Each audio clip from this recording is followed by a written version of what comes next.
Nithya's 5 stars kitchen. இன்னைக்கு நம்ம கிச்சன்ல பார்க்க போற ரெசிபி ஒரு ஸ்வீட் ரெசிபி. ஸ்வீட் ரெசிபினா இன்னைக்கு பார்க்க போறது வந்து ஒரு கொழுக்கட்டை செஞ்சு காமிக்கிறேன். கொழுக்கட்டை சாதாரணமா நம்ம எப்பயுமே கடலைப்பருப்பு பூரணம் வைப்போம், இல்லைன்னா தேங்காய் ஜீனி போட்டு தேங்காய் பூரணம் வைப்போம். இந்த தடவை நான் என்ன பண்ணியிருக்கேன், பால்கோவா எடுத்து பால்கோவாவை வச்சு நம்ம பூரணம் பண்ணி கொழுக்கட்டை பண்ண போகிறோம். இது நல்ல டேஸ்ட்டாக இருக்கும், ஜூஸியாகவும் இருக்கும், குழந்தைங்களுக்கு ரொம்ப பிடிக்கும். ஒரு வித்தியாசமான ரெசிபி, நல்லா இருக்கும். இந்த பால்கோவா போடணும்னு மட்டும் இல்லை, பால் பேடாக இருந்துச்சுன்னா நல்லா இந்த கேரட் துருவியில் துருவிட்டு அதையும் இதில் கலந்து நீங்கள் பூரணமாக வச்சு செஞ்சீங்கன்னா ரொம்ப டேஸ்ட்டாக இருக்கும். ரொம்ப சிம்பிளான ரெசிபி, எப்படி செய்யறதுன்னு சொல்லி கொடுக்குறேன் வாங்க. கொழுக்கட்டை பூரணத்துக்கு நான் வந்து ஒரு 1/4 கிலோ பால்கோவா எடுத்துருக்கேன். இது ஸ்வீட் கோவா, கடையில் நம்ம சாப்பிட்றதுக்கு வாங்குவோம் இல்லைங்களா, ஸ்வீட் கோவா, அந்த பால்கோவா. இதில் ஒரு 1/4 கிலோ எடுத்துக்கலாம். ஒரு கப் தேங்காய் துருவி வச்சிருக்கேன், இதையும் இது கூட சேர்த்துக்கலாம். வெறும் கோவா வச்சிங்கன்னா கொஞ்சம் பிசுபிசுப்பாக இருக்கும், அதனால் அந்த தேங்காயும் கண்டிப்பாக சேர்த்துக்கணும். இந்த தேங்காவுக்கு மட்டும் கொஞ்சமாக ஸ்வீட் சேர்த்துக்கலாம். பால்கோவாவில் ஸ்வீட் இருக்கும், தேங்காவுக்கு மட்டும் கொஞ்சமாக சேர்த்துக்கோங்க. அது போக உங்களுக்கு எவ்வளோ தேவையோ அவ்வளோ சேர்த்துக்கலாம். நான் ஒரு 3 ஸ்பூன் போடுறேன். ஏலக்காய் நுணுக்கி வச்சுருக்கேன், இதையும் இதுக்குள்ளே போட்டுருக்கேன். இப்போ இதை எல்லாத்தையுமே ஒன்றா சேர்த்து கலந்துக்கணும். இதுதான் பூரணம். இதை வச்சு தான் நம்ம கொழுக்கட்டை ரெடி பண்ண போகிறோம். இதை கலந்து வச்சிடலாம்.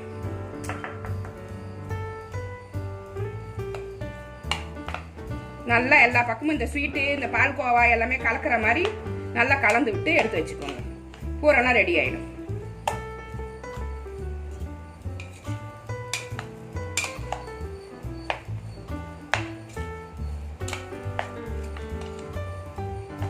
அடுத்தது நம்ம மாவு கிளறிடலாம். கொழுக்கட்டைக்குள்ள மேல் மாவு வெந்நீர் போட்டு கிளறி எடுத்து வச்சுக்கணும். நல்லா சப்பாத்தி மாவு மாதிரி பிசைஞ்சு லாஸ்ட்ல கொஞ்சம் எண்ணெய் ஊற்றி எடுத்து வச்சுக்கணும். வெந்நீர் அந்த பக்கம் போட்டிருக்கேன், அது எப்படி கிளறதுன்னு அடுத்தது பார்த்துடலாம். பூரணம் ரெடி பண்ணியாச்சு, எல்லாத்தையும் போட்டு கலந்து இதில் எடுத்து வச்சுட்டேன். இதில் வந்து ஜீனி தேங்காய் இதெல்லாம் உங்கள் அளவுக்கு போட்டுக்குங்க. கொஞ்சம் அதிகமான ஆள் இருந்தாங்கன்னா கொஞ்சம் நிறைய பேடாக போட்டுக்குங்க. இந்த பால்கோவா அதிகமாக போட்டுக்குங்க.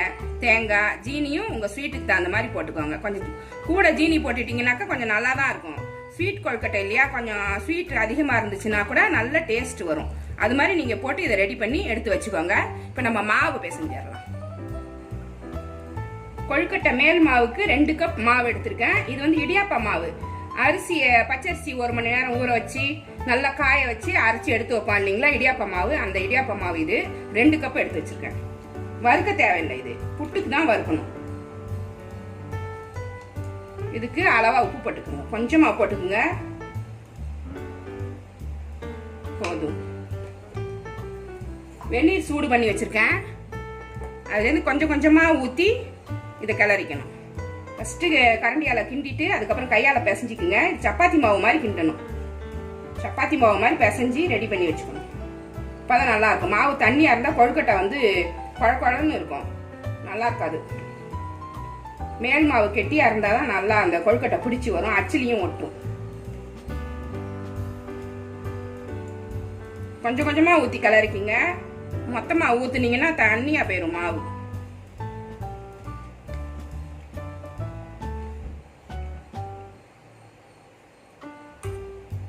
தண்ணியும் ரொம்ப கொதிக்க கூடாது, கை பொறுக்கிற சூடு இருந்தா போதும். ரொம்ப கொதிக்க தண்ணியை எடுத்து மாவுல ஊத்திடக்கூடாது, ரொம்ப வெந்து குழக்குழன்னு ஆயிடும். இடியாப்பத்துக்கும் அப்படிதான், கை பொறுக்கிற சூடு இருந்தா போதும். இடியாப்பத்துக்கு பிசைவோம் இல்லைங்களா, சப்பாத்தி மாவு மாதிரி லாஸ்ட்ல எண்ணெய் ஊற்றி பிசைஞ்சு ரெடி பண்ணி வச்சுப்போம். அதே மாதிரி தான் கொழுக்கட்டைக்கும் பிசைஞ்சு வச்சுக்கணும்.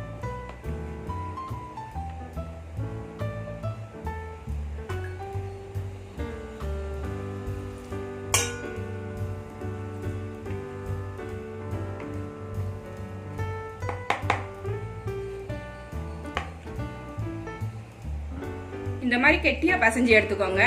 கொஞ்சம் தண்ணியா இருந்தா கூட கொஞ்சம் மாவு போட்டு அதை சரி பண்ணி இது மாதிரி பிசைஞ்சிக்கணும். இந்த மாதிரி பிசைஞ்சாதான் கொழுக்கட்டை ஒழுங்கா வரும், இல்லைன்னா பிசு பிசுப்பா இருக்கும். இந்த மாதிரி ரெடி பண்ணிக்கோங்க. அடுத்தது நம்ம கொழுக்கட்டை எப்படி செய்யலாம்னு பார்த்துடலாம். கொழுக்கட்டை செய்யறதுக்கு இது மாதிரி ஒரு அச்சு எடுத்துக்கோங்க. இந்த மாதிரி கிடைக்கும், இது இல்லைன்னா கையால கூட செஞ்சுக்கலாம், ஒன்றும் பிரச்சனை இல்லை. இந்த மாதிரி அச்சுல கொஞ்சமா எண்ணெய் தடவிக்கோங்க. எண்ணெய் தடவுனாதான் அது ஒட்டாம வரும், இல்லைன்னா போய் ஒட்டிக்கும்.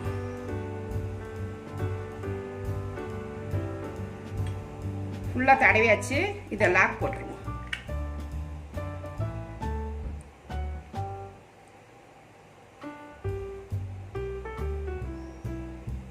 கொஞ்சமாக அரிசி மாவு கிண்டி வச்சுருக்காங்களா, கொழுக்கட்டை மாவு, அதை உள்ளே வச்சுக்கலாம். கொஞ்சமாக வச்சு இந்த உள் பக்கம் கொஞ்சமாக எண்ணெய் தொட்டுக்கிட்டு இந்த உள் பக்கம் ஃபுல்லாக அழகாக லேயர் மாதிரி வச்சு விட்ருவோம். ரொம்ப மெலிசாக வைக்காதீங்க, எடுக்கும்போது பிச்சுக்கும். கொஞ்சம் திக்காகவே வைங்க. உள்ளே கொஞ்சம் மெலிசாயிடுச்சுன்னா இன்னும் கொஞ்சம் எடுத்து உள்ளே வச்சு இந்த கொழுக்கட்டையை உள்ள ஃபுல்லாக அப்படியே ரவுண்டுக்கும் வச்சிருக்கணும். அப்படி அழகாக கூடு மாதிரி வைக்கணும். எண்ணெய் தொட்டு தொட்டு வச்சுக்கணும்.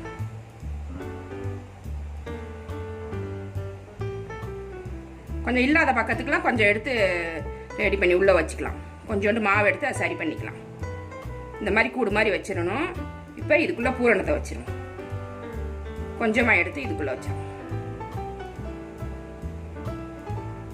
நல்லா அழுத்தி விட்டுருங்க உள்ள.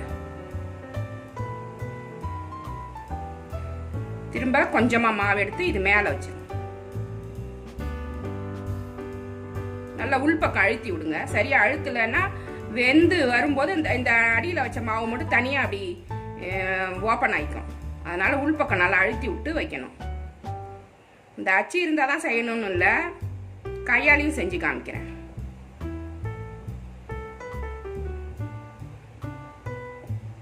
எல்லாம் வச்சு அழுத்தியாச்சு. இந்த லாக்கை ஓப்பன் பண்ணிடலாம்.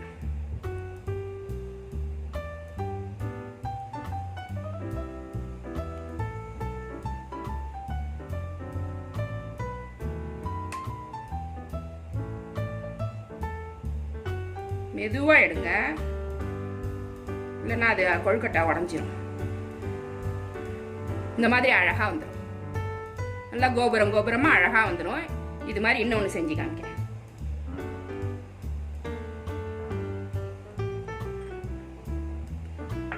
திரும்பவும் கொஞ்சம் எண்ணெய் தடவிக்கிங்க. அப்பப்போ எண்ணெய் தடவிக்கிங்க. கொஞ்சம் மாவு இதில் ஒட்டி இருந்ததுன்னா அதை எடுத்துடுங்க. இந்த அச்சில் கொஞ்சமாக மாவு ஏதாவது இருந்துச்சுன்னா திரும்ப அது ஒட்டும். அதனால அந்த மாவை எடுத்துடணும். திரும்ப லாக்க போட்டுருணும்.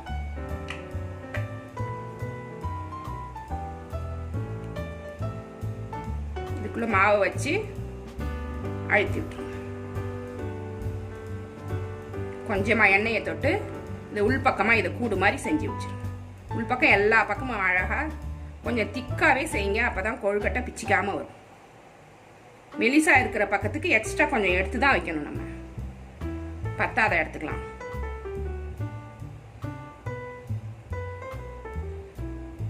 அப்பதான் கொழுக்கட்டை நல்லா வரும். பிஞ்சி போயிடாம வந்துடும். இந்த மாதிரி கொஞ்சமா பூரணம் எடுத்து இதுக்குள்ள வச்சு விட்டுருங்க. இந்த பால் பேடா இந்த பால்கோவா செமையா டேஸ்டா இருக்கும். பால் பேடா இருந்தாலும் தூர்விட்டு போடுங்க, அதுவும் நல்ல டேஸ்டா இருக்கும். ரெண்டும் ஒரே டேஸ்ட் தான். அது கொஞ்சம் கெட்டியா இருக்கும், இது கொஞ்சம் தலை தலைன்னு வரும் பால்கோவா. அவ்வளவுதான். நல்லா ஒட்டி விட்டுருங்க. உள்பக்கம் நல்லா அழுத்தி விடுங்க. இந்த உள்பக்கமா லைட்டா உள்பக்கம் அப்படி மேல் பக்கம் மட்டும் வைக்காம உள்பக்கம் விரல் வச்சு இப்படி உள்பக்கம் அழுத்தி விட்டு அப்புறமா இந்த கொழுக்கட்டை எடுங்க.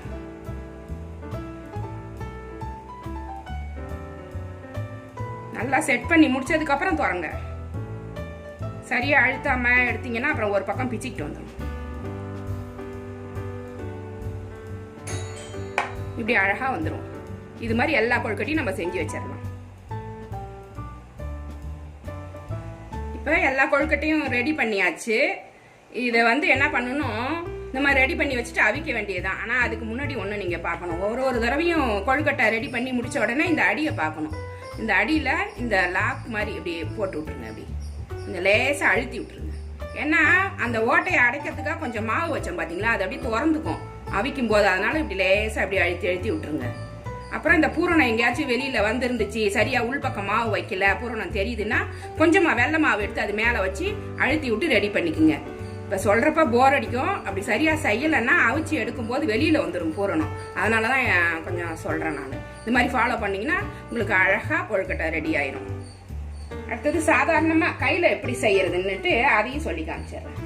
இதில் அச்சில் செய்யறது கொஞ்சம் கஷ்டமாக இருந்துச்சுன்னா நம்ம எப்பவும் போல் கையில் செஞ்சுக்கலாம். கொஞ்சமாக மாவு எடுத்து இப்படி சோப்பு செஞ்சுக்கலாம். பிள்ளையார் கொழுக்கட்டை செய்வோம் இல்லைங்களா, அது மாதிரி இப்படி சோப்பு செஞ்சுட்டு இப்படி ரவுண்டாக அப்படி பண்ணிவிட்டு நல்லா கொஞ்சம் மெல்லிசாக, ரொம்ப மெல்லிசாக பண்ணாதீங்க, பூரணம் வெளியில் வந்துடும்.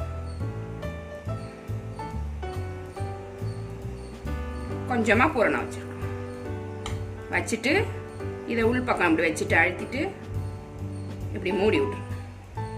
இது ரொம்ப ஈஸி. இப்படி வைக்கிறதுனால வைங்க. நான் அது அழகாக இருக்கட்டுமே நான் அச்சியில் போட்டு வச்சுருக்கேன். இது டக்கு டக்குன்னு பண்ணிடலாம். இது மாதிரியும் செஞ்சு வச்சுக்குங்க. இதுவும் ஈஸியாக இருக்கும். இட்லி பாத்திரத்தில் தண்ணி வச்சு சூடு பண்ணியிருக்கேன். இதில் ஒரு கொழுக்கட்டையை எடுத்து வச்சிருக்கேன். எப்பயுமே கொழுக்கட்டை இடியாப்பம் ரெண்டுத்துக்குமே அடித்தட்டு வைக்கக்கூடாது, மேல் தட்டு வச்சு தான் அவிக்கணும். இல்லைன்னா தண்ணி உள்ளே போயிடும். கொழுக்கட்டை மேலே இடியாப்பத்து மேலெலாம் போயிடும். அதனால மேல் தட்டு தான் யூஸ் பண்ணணும். இப்படி அழகாக அடுக்கி வச்சுருங்க. துணி போட்டே வைங்க. எண்ணெய் தடவி போட்டிங்கன்னா இந்த தண்ணிலாம் இழுக்காது. கொஞ்சம் நீராவி தண்ணியெல்லாம் இந்த துணி இழுத்துக்கும். அதனால நான் எப்பவுமே துணி போட்டு தான் அவிப்பேன். எல்லாத்தையும் அடுக்கி வச்சேன்.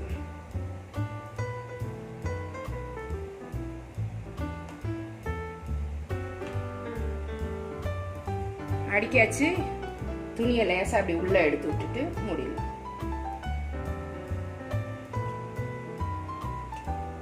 ஒரு 10 நிமிஷம் வெந்தா போதும், கொழுக்கட்டை ரெடி ஆயிடும். கொழுக்கட்டை வெந்துருச்சான்னு பார்த்துடலாம். 10 நிமிஷம் ஆயிடுச்சு. இது வெந்துருச்சான்னு சூப்பராக வெந்துருச்சு. இதை ஸ்டவ் சிம்மில் வச்சுட்டு மெதுவாக எடுத்து சுடுது பார்த்து எடுங்க. உடஞ்சிராம சுடணும், உடஞ்சிராம எடுக்கணும். உடஞ்சா பூரணம் வெளில வந்துடும். கொஞ்சம் ஆறு பார்த்து எடுத்தா வசதியா இருக்கும். உங்களுக்கு காமிக்கிறதுக்காக நான் சீக்கிரமா எடுக்கிறேன்.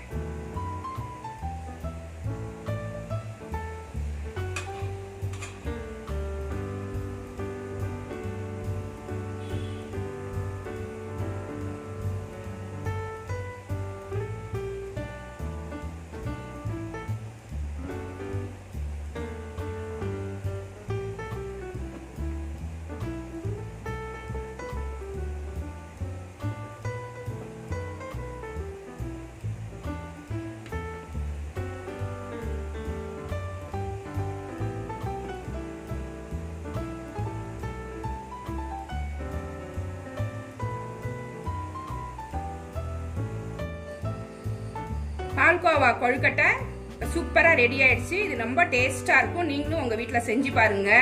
இதை செஞ்சுட்டு சாமிக்கு படைச்சிட்டு குழந்தைங்களுக்கு கொடுக்கும்போது ரொம்ப விரும்பி சாப்பிடுவாங்க. இனிமேல் ஆடி மாதம் நம்ம வெள்ளிக்கிழமெல்லாம் என்ன ஸ்வீட் செஞ்சு சாமிக்கு படைக்கிறதுன்னு தான் நம்ம யோசிச்சுட்டு இருப்போம். இந்த ஃப்ரைடே 3வது ஃப்ரைடே ஸ்பெஷலாக இது செஞ்சு கொடுத்துட்டு குழந்தைகளுக்கும் கொடுத்து நீங்களும் சாப்பிடுங்க. ரொம்ப நல்ல ரெசிபி.